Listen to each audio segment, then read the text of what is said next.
le magazine de l'accélération digitale. 01 Business, avec Frédéric Simotel.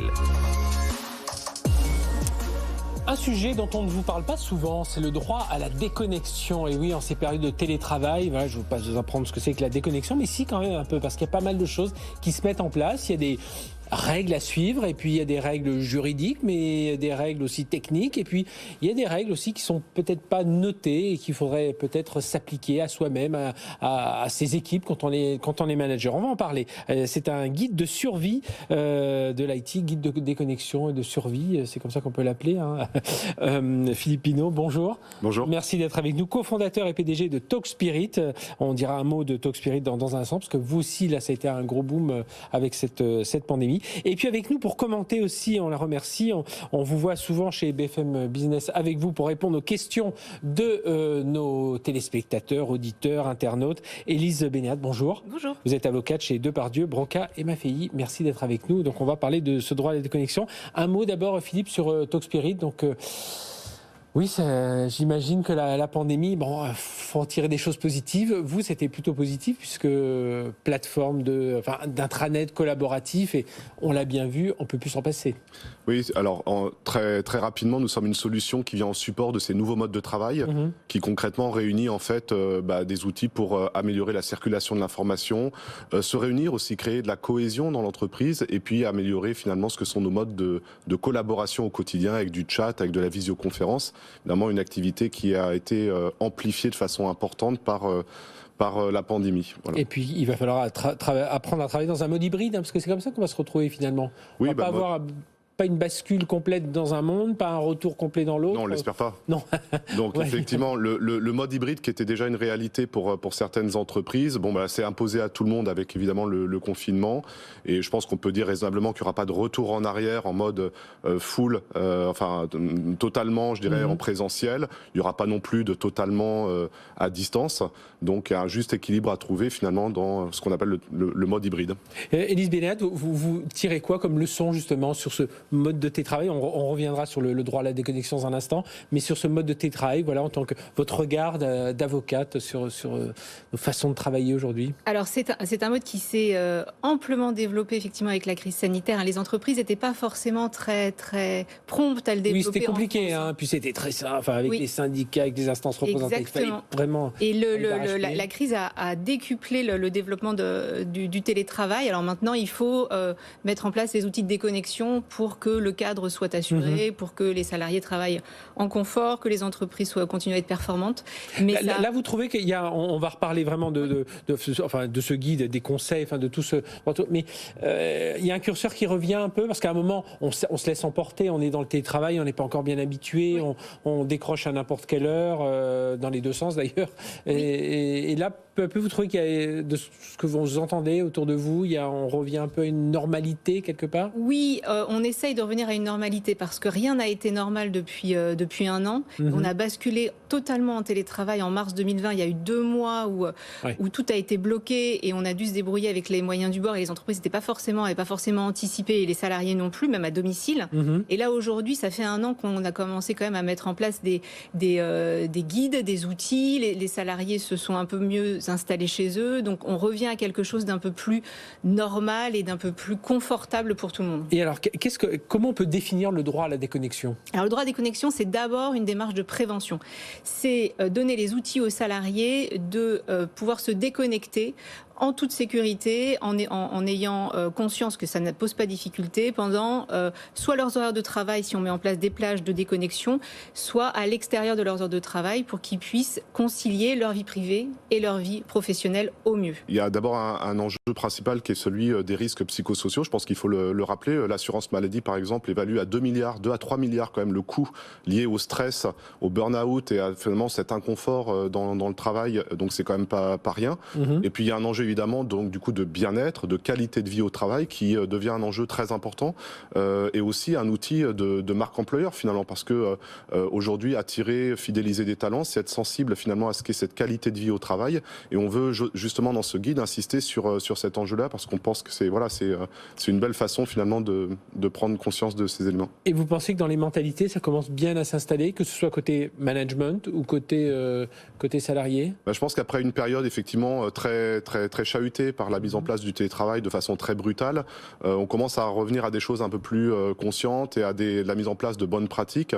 Alors sous l'impulsion effectivement d'une direction qui voit quand même remonter aussi les demandes, et donc ça nécessite beaucoup de pédagogie, de formation, la mise en place de chartes, et puis beaucoup de petites pratiques au quotidien, au niveau management, au niveau des équipes, pour pouvoir en faire une réalité pour chacun, pour tous dans l'entreprise. Ce qui peut être utile avec votre métier d'avocate, Élise Bénéat, c'est justement d'apporter un cadre juridique et puis à côté d'adapter. C'est un peu ça. Mais le cadre juridique pose un peu le socle en disant voilà ce que dit la loi. Oui, alors le Code du travail parle juste de droit à la déconnexion sans donner le contenu précis. Il nous dit simplement qu'il faut mettre en place des dispositifs de régulation d'utilisation des outils numériques. Bon. Après, débrouillez-vous. Mais les entreprises sont plutôt friandes d'avoir simplement un socle et ensuite de négocier avec les partenaires sociaux et de mettre en place un accord qui leur permet d'être le plus adapté possible à leur mode de fonctionnement. Alors, donnez-nous, je pense que ceux qui nous écoutent ont certainement déjà des exemples, mais pas tous forcément. C'est quoi, par exemple, les exemples ? Alors, il y a les horaires, les plages horaires, mais enfin, qu'est-ce qu'il y a comme exemple de directives que l'on peut, si ce n'est imposer, au moins suggérer fortement ? Oui, alors il y a beaucoup d'initiatives qui ont été prises par les entreprises pour permettre ce droit à la déconnexion. On a par exemple des blocages de mails, c'est-à-dire que les mails n'arrivent plus sur la boîte mail des salariés à partir d'une certaine heure, en dehors de leurs heures de travail. On peut avoir aussi des systèmes qu'on appelle de pop-up, c'est-à-dire que dès que le salarié se connecte en dehors de ses horaires, eh bien il y a un pop-up, une image qui apparaît pour lui dire attention, vous êtes en dehors de vos heures de travail, il continue ou il ne continue pas, mais il est alerté. Vous pouvez aussi avoir on voit ça souvent dans les mail, dans les signatures qui indiquent que ce mail ne nécessite pas de réponse immédiate, ce qui permet aux salariés de se dire c'est bon, je répondrai demain, là c'est fini, ma journée est terminée, j'arrête. Parce que le but est d'avoir une déconnexion vraiment pratique et efficace. Et ce qui est très important à mon sens à avoir en tête, c'est qu'il faut absolument sensibiliser les managers au droit à la déconnexion. C'est à eux de montrer l'exemple.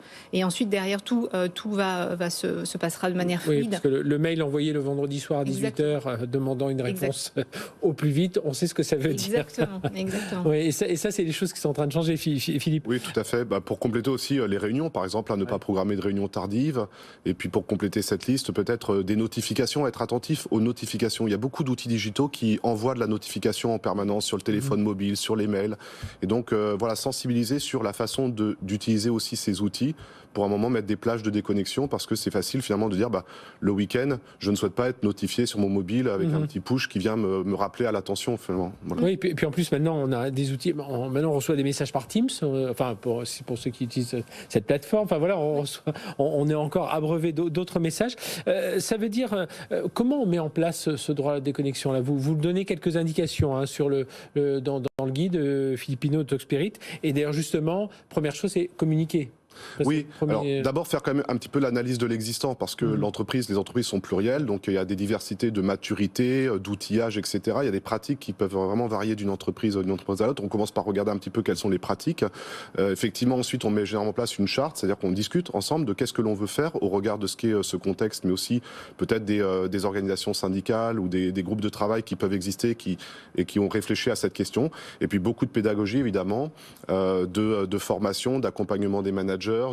On veille à ce que finalement ces recommandations qui sont formulées dans une charte sont bien mises en œuvre au quotidien, ça diffuse bien au niveau de l'organisation, et puis un processus d'évaluation derrière pour pouvoir itérer là où ça nécessite d'évoluer, tout simplement. Vous pensez que dans les entretiens, dans le lien entre manager et collaborateur aujourd'hui, il va falloir instaurer ce côté, on va pas appeler ça le degré d'empathie, mais il va falloir l'instaurer quand on voit, on a tout un tas de critères à remplir, d'objectifs, de performance, de motivation, tout ça.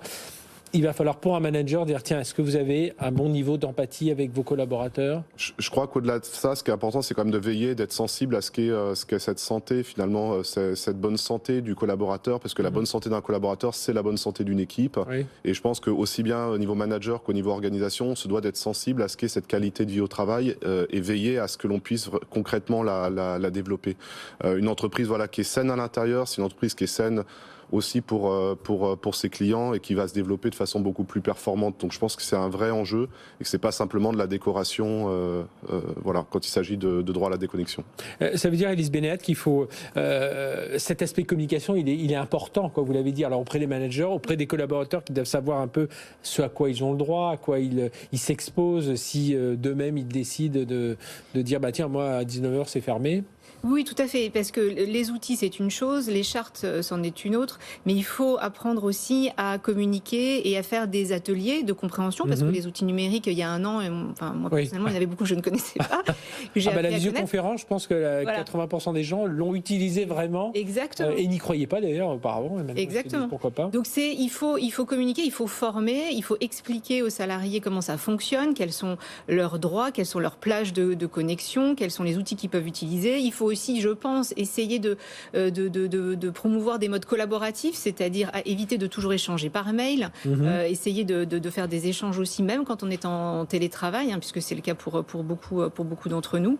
Il faut diffuser l'information pour que les outils passent bien. Et comment on arrive à ne pas tomber non plus dans l'excès inverse qui est alors je vais employer le terme un peu vulgaire de flicage, mais de suivi, de traçage du salarié, parce que justement le risque c'est ça, c'est de dire, on va dire dans une entreprise classique, on regarde pas trop les horaires pour des cadres, mais là, s'ils se connectent à 9h et ils se déconnectent à 19h, c'est déjà beaucoup. Mais... Oui, et c'est pas forcément évident, effectivement, pour les entreprises de trouver le curseur. Une fois encore, moi, je pense que le management a un poids important, c'est-à-dire... Et au plus haut niveau, je pense. Et au plus haut niveau, parce que c'est au plus haut niveau qu'on met en place, effectivement, les règles, et ensuite on les diffuse, et si elles sont portées au plus haut niveau, elles sont portées par les managers, qui ensuite les diffusent aux salariés. Ça, pour moi, c'est effectivement essentiel de montrer l'exemple, de ne pas fliquer les salariés, c'est pas du tout l'objet. Et de leur expliquer que on leur explique. Ce qu'on fait. Exactement. On peut aussi faire des modes autodéclaratifs. Vous pouvez mettre en place aussi des outils qui permettent aux salariés d'auto-déclarer des plages qui les rendent aussi responsables, parce que c'est ça aussi, la déconnexion, le télétravail, c'est rendre les personnes plus autonomes en leur donnant les outils pour qu'ils soient protégés et qu'ils se sentent en confort, c'est-à-dire qu'ils se sentent autorisés à se déconnecter, tout en considérant qu'ils peuvent quand même être performants en étant déconnectés. C'est pas un sujet en soi. Ça, c'est une question très RH, Philippino, de cette autonomie, cette responsabilisation du salarié. Selon le mode de management, on y était un peu moins habitué dans les entreprises. Et aujourd'hui, parfois, les salariés, après, il faut trouver le bon curseur aussi, là encore, savoir profiter de son autonomie dans le bon sens du terme. Mais ça aussi, c'est quelque chose qui est apparu, qui est assez nouveau. Effectivement, c'est le sens de l'histoire, et on voit que l'entreprise qui a beaucoup changé dans ses modes de travail, elle change aussi dans ses modes de management. Vous le savez, on a publié l'entreprise nouvelle génération, un ouvrage qui décrit finalement ces nouveaux codes de l'entreprise et comment l'entreprise change progressivement dans cette appréciation du management, dans son organisation. Et on le voit très concrètement, évidemment, avec ce support des outils collaboratifs qui changent la donne dans l'accès à l'information, dans la façon de travailler ensemble et de fait dans la façon de manager. Vous donnez d'ailleurs dans le guide quelques initiatives. Vous citez les entreprises, je ne sais plus, c'est Michelin, Renault qui ont mis en place même des espaces physiques. Tout à fait, oui. Alors les entreprises ont beaucoup d'originalité dans certaines initiatives, que ce soit à l'intérieur, mais aussi dans des pratiques de télétravail et de droit à la déconnexion. Effectivement, les cas là sont bien illustrés. Eh bien, merci à tous les deux d'être venus nous parler de tout ça, ce droit à la déconnexion, nous expliquer un peu ça, parce que c'est vraiment important. Et à l'heure où on voit les côtés dépression, on voit au-delà du côté anxiogène de la situation dans laquelle on vit, on voit que c'est un élément important, et comme l'a dit Philippe, un salarié en bonne santé, c'est quand même une entreprise qui va mieux et une croissance qui peut être mieux accompagnée. Merci à tous les deux. Philippe Pinault, donc cofondateur PDG de Talkspirit, et donc avec ce guide de survie qu'on retrouve sur le site de Talkspirit, et donc en appui dans tout cet univers collaboratif avec la plateforme Talkspirit qui marche plutôt bien. Il faut le dire, on parle souvent des Américains, merci. Mais voilà, on en a en France qui fonctionne bien. Et Élise Bénéat, merci d'être avec nous et chaque semaine en tout cas à avocate chez Depardieu, Broca et ma fille, pour venir en support de nos équipes pour apporter les réponses que vous, auditeurs, téléspectateurs, vous posez sur la situation d'aujourd'hui. Merci à tous les deux. Allez.